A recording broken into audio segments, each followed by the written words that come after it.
বরিশালে মাত্র ৪ দিনের ব্যবধানে গ্যাস সিলিন্ডারের দাম বেড়েছে ১৫০ টাকায়। এতে বিপাকে পড়েছেন সাধারণ ক্রেতা ও খুচরা বিক্রেতারা। রোববার সকালে নগরীর বিভিন্ন গ্যাস সিলিন্ডার ডিপো ঘুরে এমন চিত্র দেখা যায়।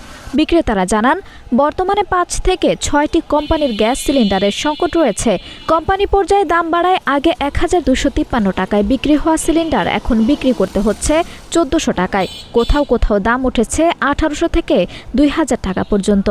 কোম্পানি পর্যায়ে দাম বাড়ায় আগে ১২৫৩ টাকায় বিক্রি হওয়া সিলিন্ডার এখন বিক্রি করতে হচ্ছে ১৪০০ টাকায়। কোথাও কোথাও দাম উঠেছে ১৮০০ থেকে ২,০০০ টাকা পর্যন্ত।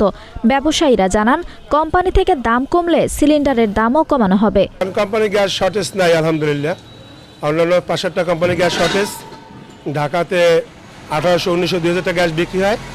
আমাদের ফ্যাক্টরি থেকে আমরা কেনা হয় ১৩০৫ টাকা রেটে, ফ্যাক্টরি মংলা থেকে। সেখান থেকে আমাদের আনতে প্রায় ৫০ টাকার মতো খরচ হয়, ১৩৫৫ টাকা। দোকানে আমাদের ডিপো থেকে গ্যাস এখানে আনতে ১০ টাকা, ১৩৬৫ টাকা। দোকানে পৌঁছে ১০ টাকা, ১৩৭৫ টাকা। আমরা ১৪০০ টাকা দোকানে পৌঁছে দিই। আগে ছিল, এর আগের মাসে ডিসেম্বর ছিল ১২৫৩ টাকা সরকারি রেট। এখন আমরা ১৪০০ করে বিক্রি করতেছি।